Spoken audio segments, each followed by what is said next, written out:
Entah mengapa, berita palsu atau hoax bisa menyebar lebih cepat daripada fakta. Anehnya, semakin berita tersebut mencengangkan dan diberi bumbu-bumbu, maka semakin besar kemungkinan orang lain akan percaya. Judul sensasional, narasi yang meyakinkan, hingga kata-kata provokatif menjadi salah satu ramuan konten hoax yang bisa membuat orang lain yakin, kemudian tanpa sadar ikut menyebarkannya. Sayangnya, warga plus 62 banyak yang dengan mudah menelan mentah-mentah informasi palsu tanpa mencari tahu kebenarannya. Alhasil, berita hoax menjadi bola salju liar yang tentunya berdampak buruk. Penasaran apa saja berita hoax yang sempat menggemparkan di Indonesia? Ini dia, 5 peristiwa hoax yang pernah mengguncang jagat maya Indonesia versi Voi. Bisa jadi, kamu pernah hampir percaya salah satunya.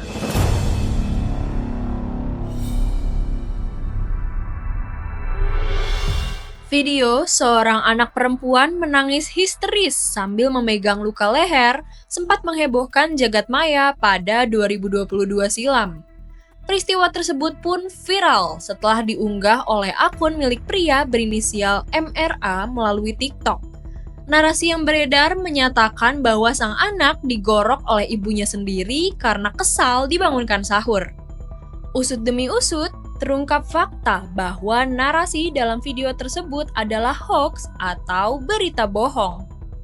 Sang anak dan ibunya pun telah mengklarifikasi dan menegaskan bahwa peristiwa tersebut murni hanya karena ketidaksengajaan saat menyiapkan makanan untuk hidangan sahur. Meskipun pada akhirnya diselesaikan secara damai dan penyebar video tidak dikenakan hukuman pidana, tentu peristiwa ini menjadi pelajaran untuk lebih berhati-hati dalam menyebarkan informasi.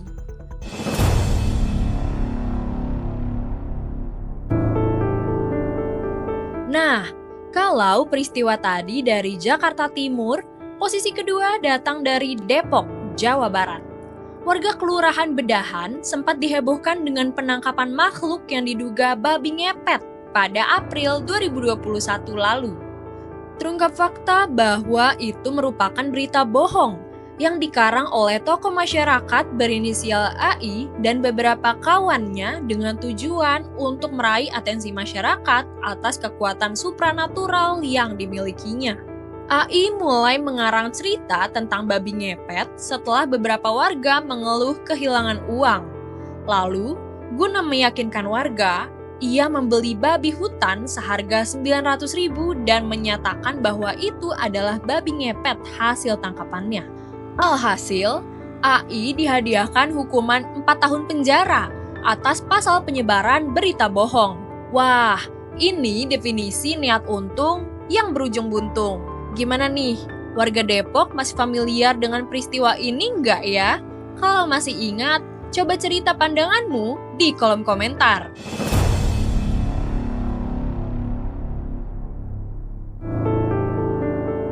Di posisi ketiga, ada video viral peredaran telur palsu yang sempat bikin geger nih. Dalam video berdurasi 4 menit 28 detik tersebut, pembuat video mengungkapkan kecurigaannya dan meminta pihak berwajib mengusut kasus telur yang diduga palsu. Kasat Reskrim Polres Kediri pun telah memverifikasi bahwa narasi yang beredar di video tersebut menyesatkan atau hoax. Sayangnya, lagi-lagi penyebaran informasi di media sosial tak mudah untuk dikendalikan.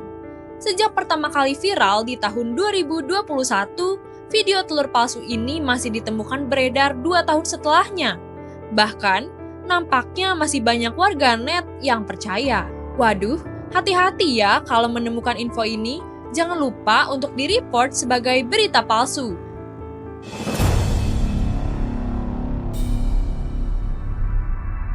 Nah, kalau hoaks yang satu ini sempat menarik perhatian warganet berkat unggahan anonim di base mahasiswa pada media sosial X. Anonim yang mengaku sebagai mahasiswa baru Universitas Negeri Yogyakarta atau UNY bercerita tentang pelecehan seksual yang dilakukan oleh MF anggota BEM FMIPA UNY kepadanya. Cerita itu semakin sensasional karena dibalut dengan bukti-bukti percakapan antara korban dengan MF. Warganet pun geram. Serbuan hate speech mengenai MF, bahkan MF dibekukan sebagai anggota dari organisasi kampusnya. Setelah ditelusuri oleh pihak kampus dan Polda Daerah Istimewa Yogyakarta, rupanya kasus pelecehan seksual ini adalah berita bohong. Pengarangnya ialah RAN, teman satu fakultas MF yang sakit hati karena tidak diterima di salah satu komunitas mahasiswa, sedangkan MF diterima. RAN juga sakit hati karena MF pernah menegurnya di suatu kepanitiaan. Bukan hanya MF yang dirugikan oleh hal ini. Nama baik organisasi dan institusi pendidikan pun kena imbasnya. Tindakan ini juga pada akhirnya merugikan dirinya sendiri. Sebab RAN dikenakan pasal berlapis dan hukuman 10 tahun penjara.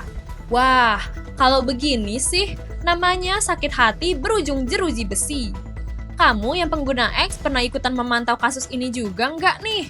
Coba cerita di kolom komentar ya.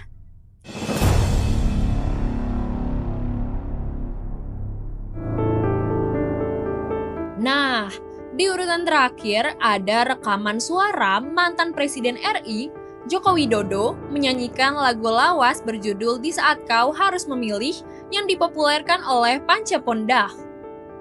Video ini ramai diperbincangkan di media sosial. Terlebih lagi, pengunggah video mengklaim bahwa nyanyian tersebut viral di Sydney. Walaupun beberapa warganet ada yang langsung menyadari bahwa itu hanya ulah iseng seseorang, tapi ada juga loh yang tertipu dan mengira itu benar-benar suara Jokowi.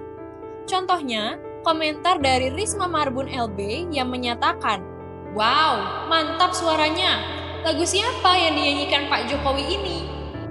Ada pula komentar dari akun Putusudana 16 yang berbunyi, "Suara Bapak Jokowi enak didengar, merdu amat, dan penuh penghayatan." Rupanya, rekaman suara Jokowi bernyanyi itu ialah hasil olahan AI cover song yang memungkinkan manipulasi cover lagu dari suara tertentu yang dilengkapi dengan paketan premium berbayar dalam dolar untuk fitur yang lebih lengkap. Tak hanya cover lagu Jokowi saja, banyak suara tokoh terkenal lain seperti Erick Thohir, Najwa Shihab, hingga Megawati pun terkena manipulasi AI cover song. Walaupun di satu sisi cukup menghibur, tapi ini juga menjadi bukti nyata kemajuan teknologi yang patut diwaspadai nggak sih? Jadi, itulah 5 hoax yang sempat mengguncang jagat maya Indonesia. Ada yang terkesan receh, bahkan ada juga yang berujung fatal hingga berakhir hukuman penjara. Kejadian-kejadian ini menjadi pengingat bahwa penyebaran informasi yang tidak tervalidasi dapat menimbulkan dampak serius, baik bagi individu maupun masyarakat luas. Nah, kira-kira apa ya langkah konkret yang harus diambil untuk meminimalisir penyebaran hoax di era digital ini? Apakah regulasi platform media sosial dan partisipasi aktif masyarakat sudah maksimal dalam mencegah dampak negatif dari berita palsu? Yuk, share pendapat dan solusi kamu di kolom komentar.